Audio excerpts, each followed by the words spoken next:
welcome into the next episode of BTS. This is our sixth installment of Behind the Streams. We will be interviewing today Mr. Retro Dave. Mr. Retro Dave, say hi to everybody. Hi, everybody. How you doing today? Glad to have you with us, and glad that we was able to get our little bit of technical difficulties straightened out. Yeah.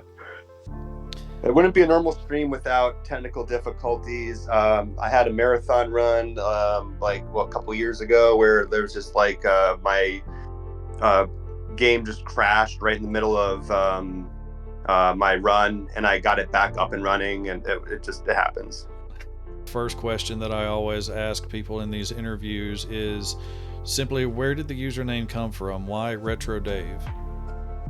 I used to go by Left Wing Zero, back in my Pokemon days, and that was mainly a combination of I'm a huge fan of the Pittsburgh Penguins, and I have been since the early '90s when Mario Lemieux and Jaromir Jagr were playing, and my dream was to be a left wing on their line, so that was where Left Wing came from. And then I also became a huge fan of Gundam Wing in the late '90s, early 2000s. And the Wing Zero Gundam was my favorite Gundam from that show, so I kind of combined the two into Left Wing Zero. But then a lot of people kind of thinking it was something political, which it wasn't. So I said I probably got to change my name because everyone kept thinking it was a political thing. Right. So I figured, well, I play a lot of retro games, and my name is Dave, so let's just go Retro Dave. So I tried just typing it out like normal, but I guess there's a lot of other retro game fans named Dave, so those names were taken. So I had to use the zero instead of an O, and the little underscore, and it kind of makes a silly little face. So that's where my name came from. I got you. Yeah, I really like the zero. It sets it apart, and to me, it just kind of falls in line with the whole. I don't know. It feels like the retro thing, like the ones and zeros. I guess I don't know. That may just be the way that my weird brain works, but. That was coding. I get it with coding and stuff. Yeah. So, how long have you been streaming, Dave? Technically, I've been streaming since back in 2019. I was streaming mainly. I was doing Pokemon VGC battles. VGC is the standard competitive format, basically Pokemon doubles, where you have a team of 6 Pokemon and you pick 4 of 6 on the battle screen. I was doing those battles online with 3DS with a 3DS capture card on my laptop. And then around 2020, I got into Kaizo's from Mario World. Basically, I was watching Grand Pooh Bear was one of the people I was watching play Mario Maker 2 at the time. And he would switch from Mario Maker 2 to this weird game called Grand Pooh World 2. And I saw, I'm like, what the heck is this game? This looks amazing. So I wanted to try it myself. I tried it. I got defeated miserably in Marathon. And so I streamed a little bit of Learn to Kaizo back around 2020. And then I stopped streaming. I guess I was also doing Pokemon. I think it was Sword and Shield at the time. I was hosting shiny raids where basically there's a where you can RNG the raid dens in Pokemon Sword and Shield to have a shiny. It involved basically using the clock on your Nintendo Switch to manipulate time to where you had the exact time you needed to encounter a shiny, and I posted those. That was pretty popular. Then that lost popularity, and I figured my laptop wasn't really powerful enough for me to continue doing that or to play Kaizo on. So I kind of took a break from streaming, and then I got my own PC after Christmas. I think it was 2021 or 2021 around after Christmas. I got a PC and I hooked that up, and I was able to start playing Kaizo. I'm pretty sure it was early 2021. I was playing Kaizo like crazy on my PC, and then I thought it was better for me to just record content instead of streaming. So I took basically a 4-year hiatus from streaming, and I was just basically recording levels, where I would record my clears and I would post those, and that's where I got a lot of my friends from the Kaizo community started to interact with me from watching my clears on TikTok or Instagram, mostly TikTok, I guess at the time. And And then my friends in Discord were just eventually saying, you really need to start streaming again. So it was around, I think, July of 2024, I came out of my hiatus and I started streaming again.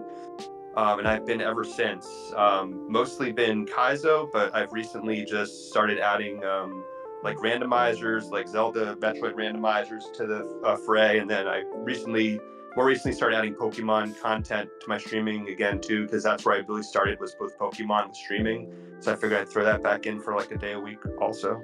When was the first time that you hit go live? I mean, I know you may not have been streaming continuously since then, but like your first stream, do you remember about when that was, like year wise anyway? Yeah, I'm pretty sure it was 2019. 2019. That's a long time. Even being affiliated with streaming, even if it hasn't been a non-stop journey, you've still, in my book, been streaming since 2019. That's really impressive. Oh, thank you.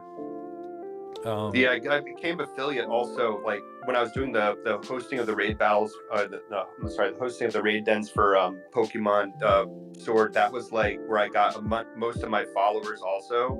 So I became affiliated actually just from that.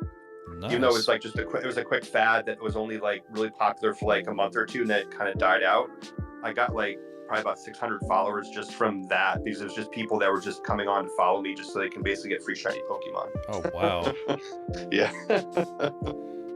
Before you started streaming, I don't know if you went through this or not. Most everybody I know of kind of it's always a little bit different, but in a lot of cases we all share kind of the same general experience in a few ways, and one of them being when we think about starting to stream, we go through the process of, obviously it has to be a thought, then we have to consider it, then we have to think about it, then we have to plan, then we have to actually do it. But a lot of times there's a lot of hurdles that we have to cross before we ever actually hit the go live for that first time. So again, like I said, you may not have had that, but did you have any hang-ups, or what was the hardest part for you to overcome before you actually started streaming? Basically having the time, because I obviously I work full time and I have a wife and 3 kids, and they were still like teenagers back then, but I mean they're older now, but still it's like having the time to balance spending time with family and getting my 40 hours in at work and my sleeping time in. So it's hard to like fit any time in to stream. So at first it was mainly just like whenever my wife and the kids were like she's a teacher, so she works in a school, so whenever she's at school and the kids are at school, then I have time to myself that I can just stream. So that's what it was like back then, and it's grown a little bit more now where I have a little more extra time other than just the time I'm alone where I can still stream too. I gotcha.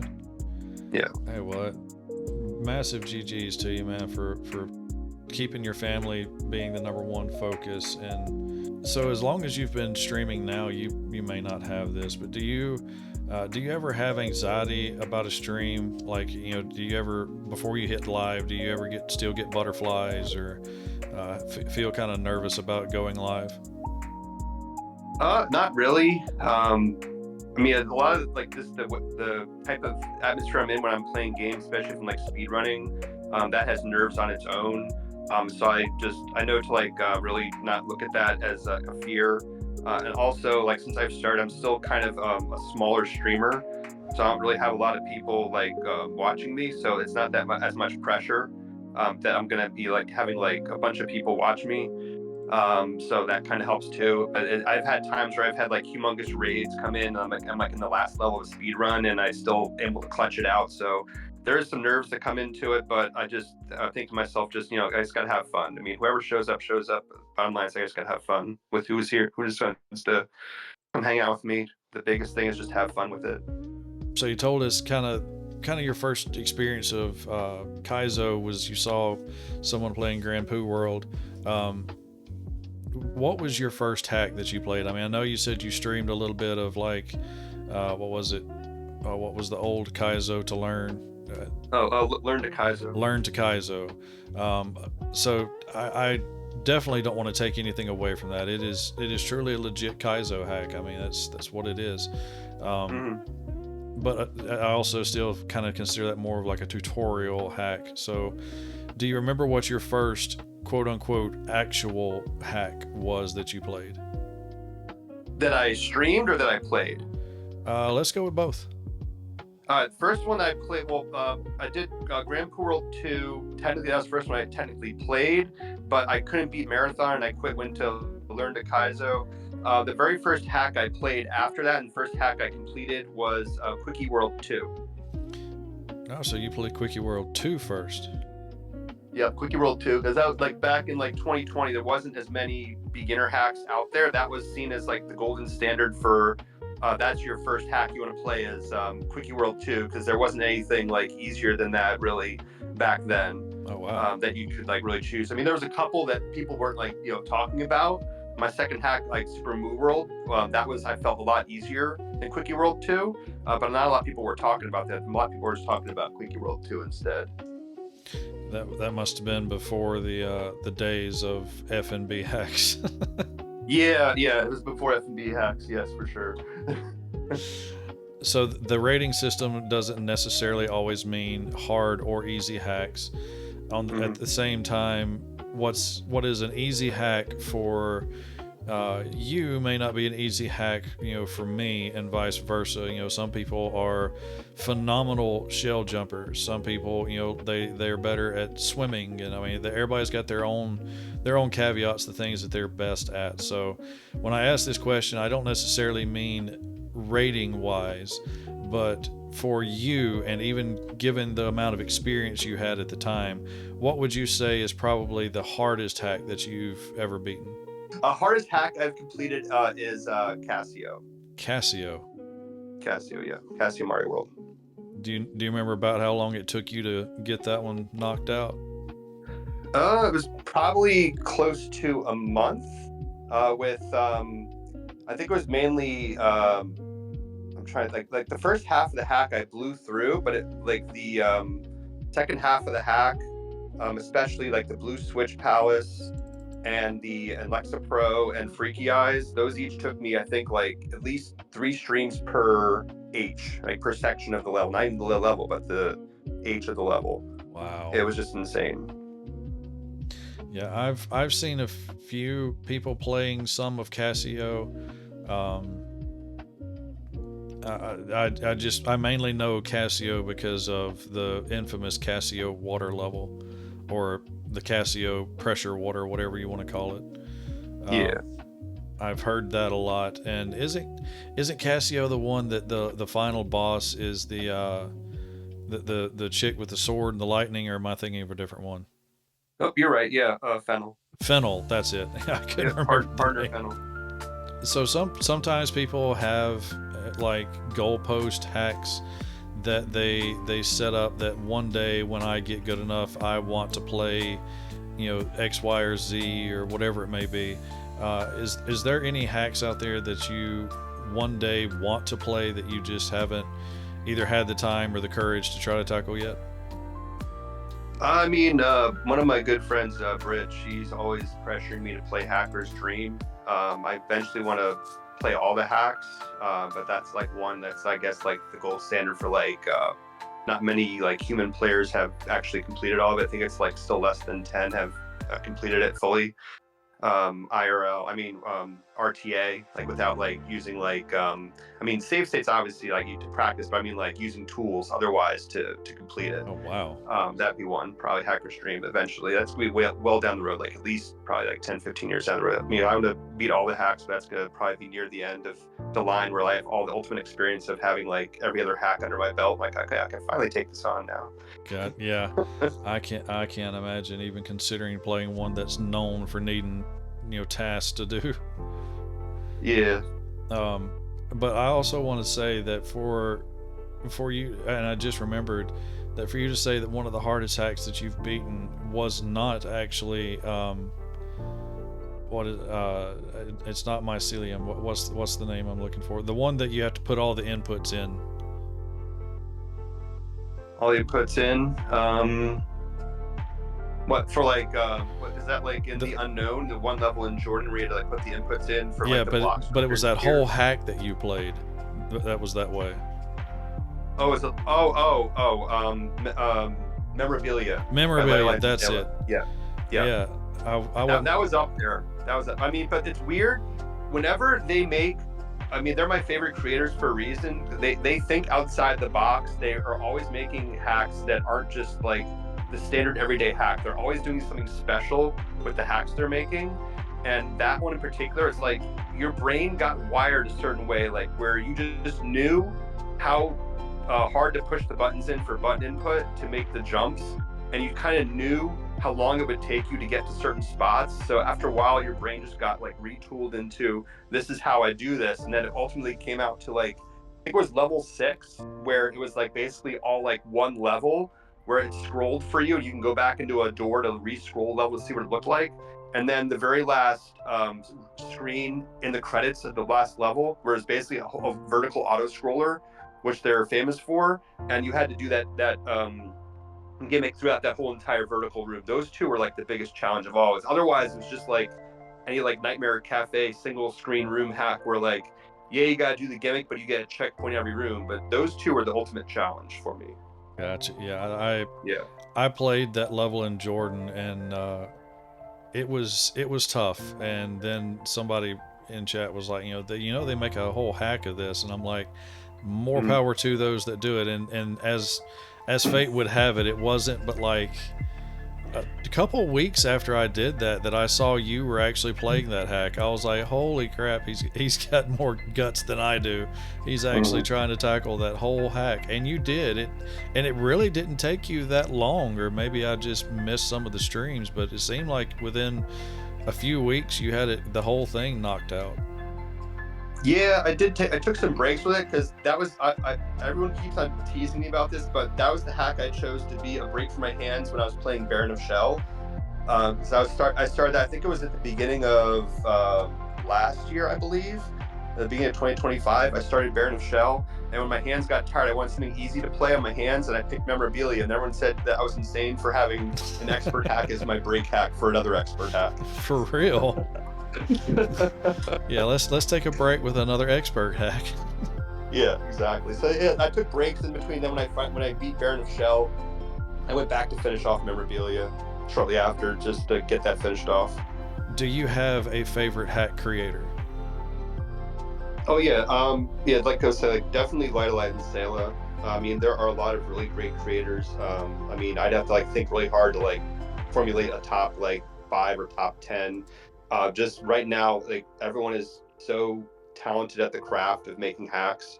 It's hard to like point specifically at like one or two people, but like I was saying, Light and Sayla, they make like very very creative hacks that aren't like the same everyday hack that you play. It's like they put their heart and soul into everything. They're such an amazing team. Even their solo projects are amazing. They've just been like very inspirational for like getting me to challenge myself in different things, especially when Light Alliance does like his own solo stuff.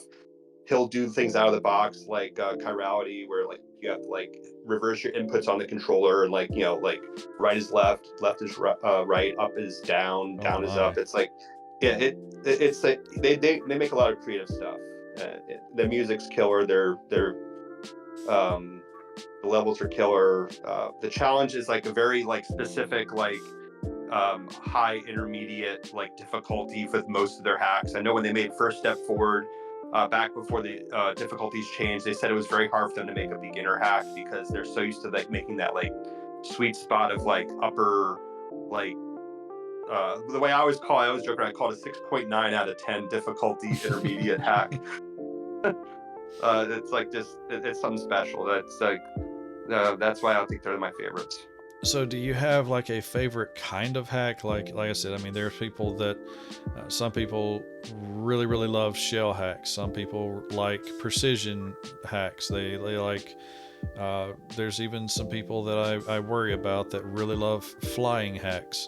So well, like I said, I realize everybody has different tastes, but is there a particular type of hack that you like more than the rest? Like if you're playing a hack, even if it's not the primary focus of that hack, if you go into a level that has a particular theme to it, like I said, whether it be cape, flying, sticky ceilings, whatever it may be. Do you have like a favorite kind of, idea for a hack when it comes to that? Mainly, I like just standard platforming hacks the best. Not standard hack, but Kaizo, like a generic platforming hack. I do appreciate like if there's like a shell level or like a cape level that's like mixed in. I do like to see variety in the hacks. I do enjoy like especially like like the like shell levels a lot. Like it just feels so satisfying to execute a shell level. But I ironically enough, even though I've beaten 320 hacks as of right now. Wow. Less than 20 of them have probably been shell hacks. Because I still need a lot more experience with shell hacks to get better. Which I think Baron was actually I think my eighth or my ninth shell hack, which goes to tell you Wow. how much more impressive it is that I barely played any shell hacks. But let's just play Baron. Why not? Let's just play Baron. Jeez. Anybody ever accused you of possibly being a little bit of a masochist? Yeah, definitely, yes, yes. Michelle, my wife Michelle's always like, "You don't look like you're having any fun at all." I'm like, "Oh, I'm not, but I will be when I get this clear." Yeah, but people that don't play Kaizo don't understand the weird mindset that you can get into with Kaizo. You can get so mad, so aggravated, so disheartened, so just beside yourself, but you just keep going. Yep. And it's like, why? I have asked myself that before when playing a Kaizo hack. I'm like, this is not fun anymore. I'm getting aggravated. I'm not doing well at it. I should just stop. I die and I hit the retry button again anyway. I'm like, why am I doing this to myself? Yep. And a good example of that even is like my friend Random Type. He was in my chat the other day. I just finished playing Super Slim World, and I was gonna do some speed runs. And he's like, "Oh, you can play my ROM hack race level." I'm like, "Oh yeah, I guess I meant to do that." So I went and I found it and I started it, and I struggled in the first room. It's like a 3-room level, and I got very close to being the first room, but I just never got to it. I was like struggling in the level for like 2 or 3 hours. And I still couldn't get through the first room, but I got so close, but I was so determined to like keep on going. So now I got to go back and finish it, even though I'm like, it's going to probably take me a while. I want to get that clear. Talking about the different Kaizo hacks and playing through them, for those of you that don't know, Mr. Dave does have a Discord server for Kaizo. He calls Kaizo Club with a K. And well, instead of me trying to explain it, I got his permission. I'm actually going to throw the link to that server in the chat. If anybody wants to join, we will probably also stick it on the YouTube video so that if anybody watches it and wants to join later, it'll be a non-expiring link. But like I said, instead of me attempting to explain Kaizo Club, Mr. Dave, take the floor. What is Kaizo Club? Okay, Kaizo Club is a special server. It was originally started by Evil Zero. And I think our first hack was, oh gosh, I need to look it up. I'm like blanking out here. I'll pull it up while I'm talking about it. But basically, we play an underappreciated hack once a month. It has to have under 1,000 downloads and it has to have been out for at least 6 months. It's mainly to try to give a second life to a hack that creators, they obviously do a lot of hard work and they put a lot of time into their hacks. And I can see it being like discouraging as a creator for them to make a hack and then not to get the love they thought it was going to get. So we try to pick those hacks in particular and play them as a group. And then we discuss it like a book club. And we have like a tab for every single hack that we play. And we talk about the hacks. I'm gonna look at this now. The very first hack we had was back in April of 2023. We played Super Shroush World 2, and it was pretty popular. I never heard of that creator or the hack before, and I had a blast with it. And that was the case with a lot of the hacks that we played on the Kaizo Club were initially ones that I've never even heard of before. And then we just started playing them, and then it was great. Eventually, Evil Zero had to step back, and he asked for like permission from like myself and also from Jez, who's made what Gamble 1, Gamble 2 is a really good friend of mine. He asked the both of us if we wanted to be mods to help him out because he had to step back for personal reasons. So we both accepted that, and we've been running the site the server ever since. But it's most recently been more along the lines of, because I haven't had time to play a lot of the other hacks myself, I've been picking hacks that still meet the criteria, but are ones that I've already played, that I already know are good hacks. Because I know some of the hacks will randomly pick. We're playing for the first time together, and they might not always be like the best hack. They might be kind of frustrating.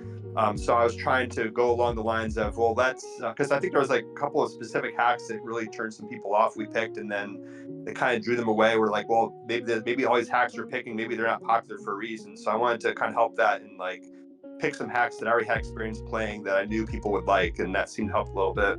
Have you ever made your own hack, Dave? I have not yet. I have interest in eventually, popping Lunar Magic open for purposes other than finding a secret I can't find. I just want to, try making a hack myself, and got some ideas. But I mainly I'm going to try to make like casual hacks now that it seems to be more of a thing now where casual hacks are being accepted as casual.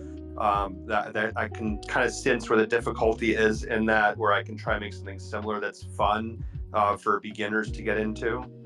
I think that would be something I can try to do. But again, that would be like down the road thing. No plans for doing it like relatively soon. But I would probably have to stream it, because I mean, the only time I really have to play any games and stuff is when I'm streaming. So I spend the rest of my family. So if I, took some time away from my family just for the purpose of making levels when I'm not streaming, that'd be bad deal. So I'm gonna probably dedicate at least a night a week or something like that to making levels, and if it gets kind of addicting, I can like keep it going and just like do a whole week of it or something. But we'll see where that goes down the road. Gotcha. Well, I would love to play a Retro Dave hack as long as we keep it, casual beginner level. That's one of the reasons. I'm in the Kaizo club. I've seen some of the games y'all have played, and some of them I look at and I'm like, yep, I will wait for the verdict, because that is outside of my outside of my skill range. I kind of mentioned it earlier, talking about and your favorite kind of hack, and like you said, I'm there with you all the way around. I probably just prefer standard just platforming. That's the other stuff is fun, but if I couldn't have, but just this is the main focus of the level, just give me standard platforming. Yep. But that being said, I have played a lot of different hacks with a lot of different chocolate mechanics, stuff that was obviously not in the original Super Mario World. Like I said, from sticky ceilings to infinite bounce shells to the ability to re-grab, like the same shell over and over again. I think of I've only seen it in a few hacks, and I really wish it was more prevalent. And that's the levels that have the big gun that when you shoot it, it launches you the other way. I think that's a really cool mechanic that I wish I could see more of. But that being said, what would you say is probably your favorite? And then also on the other end, what is your most hated like chocolate mechanic? Like if you're playing a hack and it's got this extra, chocolate mechanic to it, what's the one that you're happy to see and excited to try, and then the one that you're like, oh no, I don't want to do this? Actually, you mentioned sticky ceiling. That's a really good one. I usually have a lot of fun with that. Can't really call Sky Trees a taco. That's like still vanilla kind of thing. But yeah, I would say Sticky Sim definitely one of my favorites. Least favorite would probably be like the Casio water, pressure water. I've seen it in a few other hacks to outside of Casio, like Purgatory had a Switch Palace dedicated to it that I did not like at all. I think there's another hack I played recently that had it, I think it was just a room. I think it was actually a Grisu hack. I think it was like of awesome riffs and something like bass lines and riffs or something like that. I recently played it. It had like heavy metal music in the background or something like that, so it was really cool. There's a couple rooms in that hack I think that had pressurized water too, if I'm mistaken. But yeah, that would probably be my least favorite. What is your opinion on people using save states to play Kaizo? I think it is beneficial to use to like practice a section that you just basically can't figure out, or like where you get to that section and then you instantly die and it takes a while to get back there, where I can see players getting frustrated with having to work all that hard, do all hard work to get to a section just to like maybe see it for like a second and then die right away. Getting that practice in, especially if you're in like a time constraint where you want to get a hack completed in a certain amount of time. But I think in the long run, it's better to. I've been trying to do this more recently myself, like not save state practicing as much. I'm thinking it's helping my sight reading better and my consistency better by not save state practicing, which I think has helped me. But there's just certain things where it's like I got to practice this because when I get back here, I want to actually have a very good attempt at it. But I don't believe there's any value to doing a save state and getting a clear that way and calling it a clear. I mean, you can play the games any way you want. I mean, the ultimate goal of playing video games is to have fun. And Right. if you're not having fun with Kaizo and you want to save state through a game just to save state through a game, by all means, that as long as you're having fun, that's all that matters. I mean, back when I first started, I mean, I mentioned how I failed Grand Poo World 2 and then I went to like learn the Kaizo. I think it was about like at least 6 months after or something like that. I actually went back. I saved state my whole way through Grand Poo World 2, but I actually did all the bosses legit. So I actually did the Bowser legit within my first year of playing Kaizo. Wow. But the rest of I had to actually like basically do every little part of the level, like basically save state after every successful little chunk of the level. And that gave me confidence to when I actually beat the game legit in 2022 that I was actually able to do it because I had some of that muscle memory held over from when I was save stating through the hack. I had the muscle memory down from some of the spots still where it made it a little easier, where I was able to beat the hack legit in a couple of weeks, where like if I didn't do that initial practice run, it might have taken me a month or so probably. So, and I'm pretty sure I know of maybe one or two things that you've done in the past, but I'm just curious. Have you ever done any extreme challenges associated with your favorite games? Like I know, I mean, obviously Kaizo, but stuff like speed runs or deathless runs. And I've heard of people doing the blindfold challenge, play a game without ever looking at the screen. Anything kind of like that. Yeah, I mean, I've been into speedrunning heavily, pretty much. Well, more heavily back when I first started playing offline. When I was recording level clears, I was also very heavily into speedrunning. I've kind of backed off a little bit now, but I still speedrun from time to time, and I want to try to make my Friday streams to like mainly just speedrun Friday, where I just do some speedruns. Um, and I've accumulated over 100 world records as of right Wow. now that I still have. Most of them are actually uncontested IL levels, so it's like kind of like a little bit inflated, but like more than half of them are like I just did an IL, which is an individual level, which some leaderboards have, where it's like your fastest time in a single level, and no one challenged my time, so it's like world record by default, but still over 100 world records. So I'm proud of Nice. that to have that number. So whenever I lose a time, I either decide whether I'm going to try to get it back or if I just try to get a different world record just to compensate for that to keep my numbers up. But that's definitely like I think what I'm most proud of is just like being up there with just being known as like someone that gets all these world records and stuff like that. That's really cool. Um, I know you, like you said, you do a lot of the speed runs. I don't remember. Do you ever play any of the ninjas? Yes, I do. Typically, with those, my focus on Ninja now is not getting like the best time. It's basically getting into the diamond rank, which is basically you have your the top person that gets like the championship, and then there's like the top five beneath that, and then the ranking goes diamond, platinum, gold, silver, bronze. I always want to try to get into diamond rank with like the least effort possible. Like maybe do like maybe one stream tops, two if I need it to get in diamond and then just call it a day. Because if I want to grind out to get the best times, I've seen some of my friends like just basically play the level nonstop for the whole entire week. And the last few days, they're like lucky if they get maybe like 5 hundredths of a second of an improvement in a whole entire stream, or a tenth of a second if they're very lucky. It's very hardcore.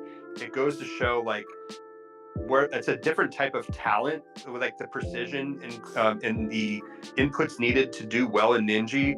It shows how like powerful some of the players are in our community that can like do that like very effort not I would say effortlessly, but the way they're programmed to increase their time saves over time is just like really remarkable to watch. Yeah. Especially I know like Chambo is usually in it a lot. Hypey, my friend Hypey, he's been doing it recently. He won like 2 Ninjas ago and he got second place, I think, in the past one. They're really good. There's like a lot of German players. Obviously, it's a German tournament, so there's a lot of German players there, like really, really good. I would say overall, actually, Germany's probably like the best country or community in the world as far as speedrunning. They just I used to think it was like Latin America, but I think they've dropped off a little bit. But I think Germany is slightly above them as far as like skill level and how consistently they're getting world records. I think Germany recently had they must have had a contest for Maiden Fantasy by Sapphiros because there's constantly like new times being put up by different German players for that hack. So I know they have consistently like random tournaments where like, well, let's play this certain hack so you get world record. It's fun to watch. Yeah, I enjoy the Ninja when it comes around. I'm kind of I have no delusions of my skill level. If I finish out in just even inside the platinum range, I'm happy. Mm-hmm. Yeah, you can't like kill yourself over like this over like trying to grind time because it kills your hands literally and it kills your morale. It's very easy to just play Ninja for like 7-8 hours straight, and it's just demoralizing when you do put all that time into it and you get like no results from it. That's why I think I'm just like, let me just get into Diamond, which is usually gonna be like the top 30 times in the world. Let me just get there, call it a day, just be happy with that. Right. I'll tell you one that has surprised me lately, and that was I am the ratio. He has been pulling out the stops in the Ninjas the last few times. Yeah, he got a really good time. I think he was top 5 in the last one. He works so hard on that, and he has so much other stuff. But he's a lot like me.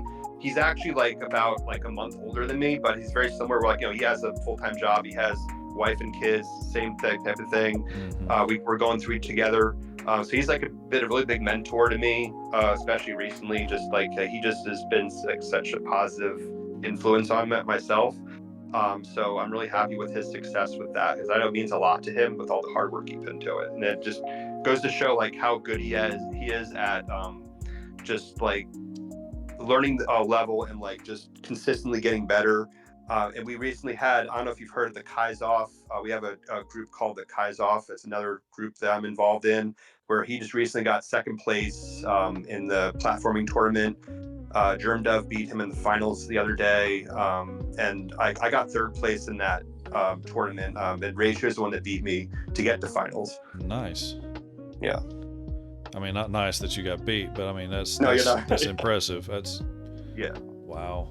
Yeah, I hadn't heard of the Kaizoff. I did see.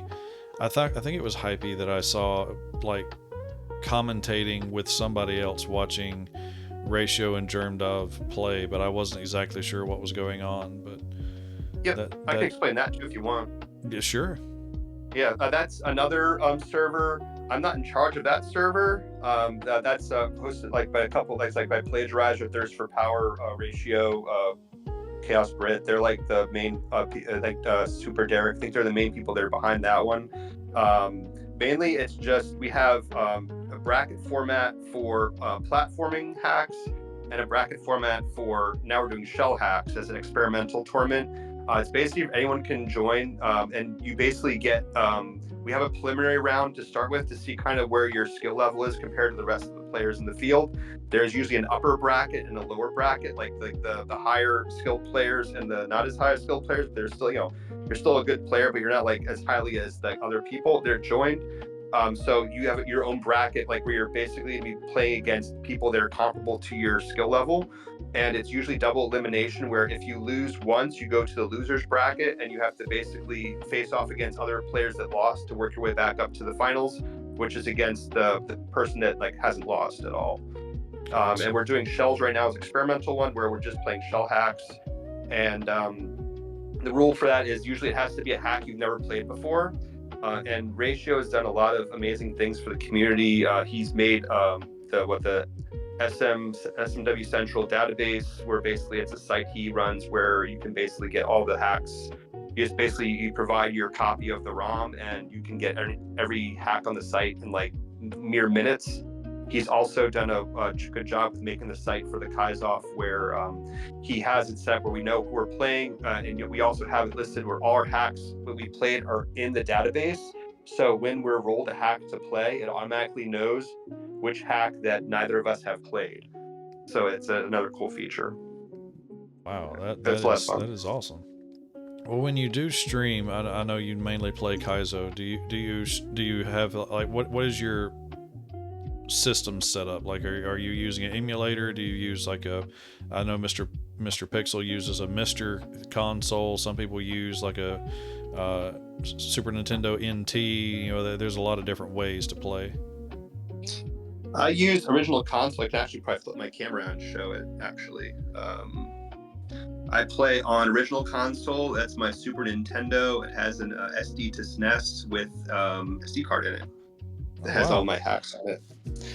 Yes, and that's been. I always had the Super Nintendo. It's actually kind of like nice to know that like it's a system I had as a kid. Like I got it back in 1991 when it first came out. That I'm still playing new games on it today is just like it's really awesome feeling. I thought that greatly reduced your ability of like to save state. I didn't know you could still save state using an old SNES console. Yep, it's built into the cartridge. There's 4 save states you can make. There's like a standard one you make, and then there's like button combination you make to switch to different save state tabs. But that's based on the cartridge itself, not the system. And there's a program, there's a USB to SNES. There's a bunch of programs you can download to basically, you plug your SNES into your PC. There's like on the top of the cartridge, there's a little port where you can plug that into your computer. And there's different programs you can use. Like that's how people like would use input readers, just like what their controller looks like when they're playing. They also use it for like auto trackers and stuff for certain randomizers and stuff. But then what I used it for in the past was a program called Save States to SNES, which was really good for me when I was speedrunning more heavily. You can basically make unlimited amount of save states, and you can bring up any single spot in the game you want to practice at any moment. You can load it up and just practice that section, which is really awesome. So shifting gears a little bit from the gaming aspect of your streams to, I guess, more focused on the stream itself. A lot of times people end up with different emotes and stuff like that in their channel that even if you're unfamiliar with, you can kind of piece together what it's about, kind of somewhat of the story to it maybe, but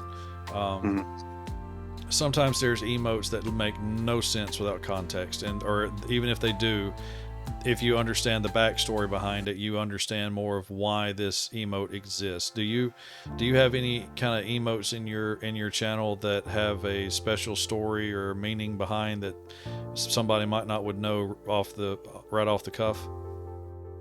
Yeah, definitely. The biggest one I can think of is my gas emote. Basically, if people are coming on my stream for the first time, like they're gonna think I have like like gas problems, like maybe I ate something wrong, ate something bad. I have like that massive gas. But what it was like basically one of my biggest followers, Ice-T. He's on like at least 150 stream streak. It's insane. His contribution is amazing. He accidentally got auto-corrected saying GG's, and it auto-corrected to gas. And it was like, it kind of made sense, because like when you're playing Kaizo, a lot of times you're going fast, and like if you're in like the gas can be like not like farting, but it's like just like propulsion from like running, like kind of like old school cartoons running and stuff. So it kind of stuck where like if I do something really well or I do something really fast, the reaction is for everyone to say gas or like do the gas emote. So that's like one of the biggest ones. Okay, that's cool. Yeah. And then another one I have is LFS. That's one that goes out to Maury the Magpie. He always would say like, let's fucking shit. And so I made an emote where it's basically like a toilet with like an arm with a muscle coming out of it saying LFS, like for let's fucking shit. It's like only Maury would like know that, but Maury's another one of my top creators. He's easily in my top 5 also. But he's been like every one of his hacks. I played all of his hacks, and they've been consistently getting better and better.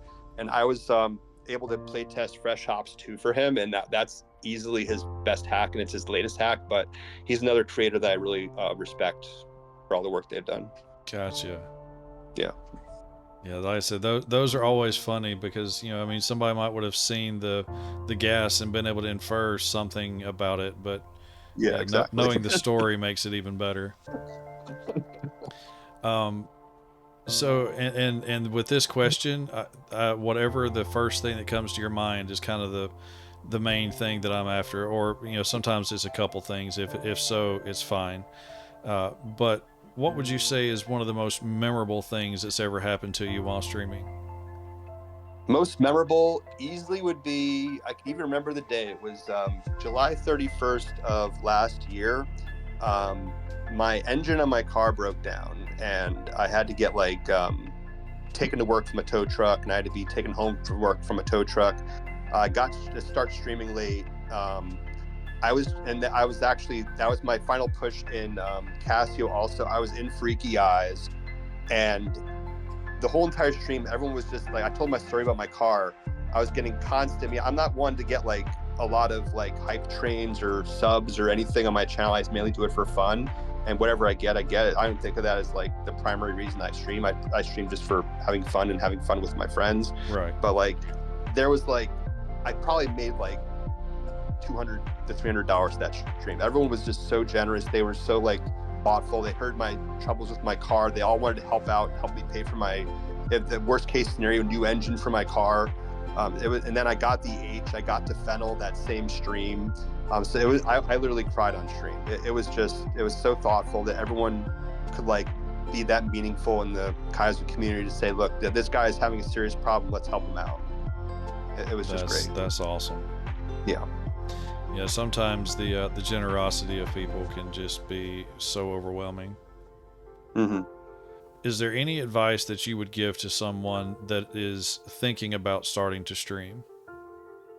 I would definitely, I keep on reminding myself this even as well from time to time.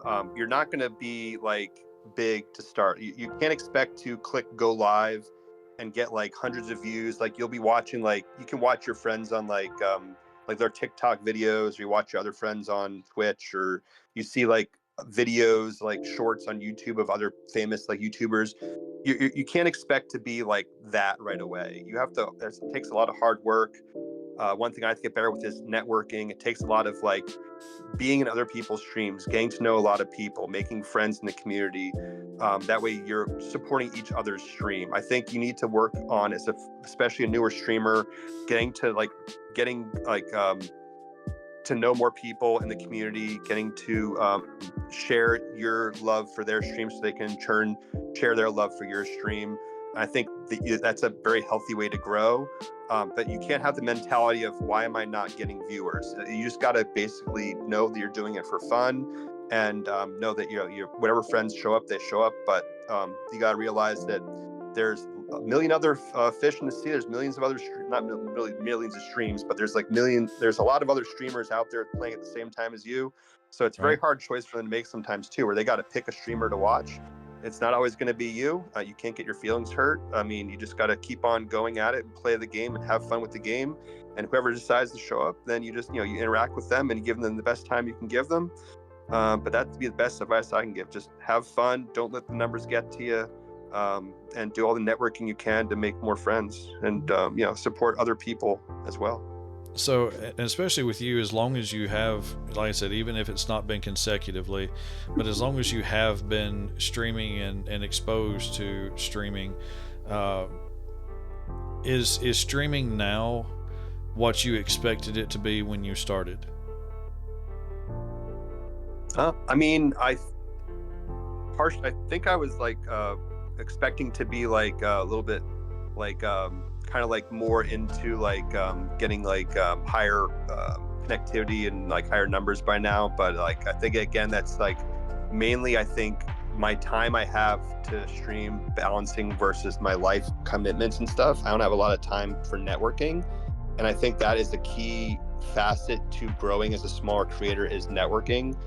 So I think that's mainly on me, where like I could have done better with making more time for being with my friends than focusing on my own stream. Basically, that'd be the only thing I would like kind of expect for myself. But otherwise, I mean, everything's been going as planned. I mean, I'm still just beating a lot of games. I think I've also I've gone to more of like a variety role, where I think like a lot of the times people get trapped in like where if they're playing one specific game, like they're only going to watch you if they're playing a specific game, where I don't want that to be that way. I want people to like watch me for me. And I think a lot of the bigger streamers, that's like they watch someone for the streamer, not for the game they play. Right. So I want that to be kind of like what I evolve into by playing different games. People hang out with me just to be with me, not because I'm like, because I have specific people that will show up. Like if I'm playing a specific hack that they really like, they'll only show up if I'm playing a specific hack they like. And if I'm playing anything else, they won't show up. And that's like, that might be good for like a boost of views, but it's not like real views. It's just like people are there to watch you play that specific game. They're not there to hang out with you. So I think that's like what I want to evolve into, is just, work on that, where I can play any game I want and people will still be there for me. So that's basically the end of the pre wrote out questions that I have. At this time, we'll open it up to anybody that's in chat. If you have a question that you want to ask Mr. Dave, of course, he always has the right to refuse any question if he doesn't want to answer it, or if he feels it's off the cuff. We have had a couple of those questions before, but also during this time, while they have a chance to type out any questions they may have for you, Mr. Dave, do you have any closing statements, any questions, anything that you want to just, the floor is yours to say whatever you might want to say at this point. Okay. Just thank you for the opportunity with the interview. Like I said, I've been like trying a lot of different things with the community.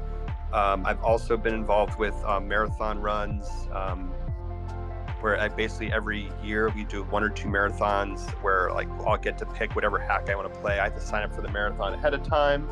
But I think the first one I did Chicanery Beginner Edition. And then the last one I was in, I did Pizza Party 1, 2, and 3 all together back to back to back. And then in the one I'm going to be playing in on Flag Day in like 3 weeks from today, I think it is. I'm going to be trying to play, I think, up to around 10 very, very easy Kaizo hacks in an hour.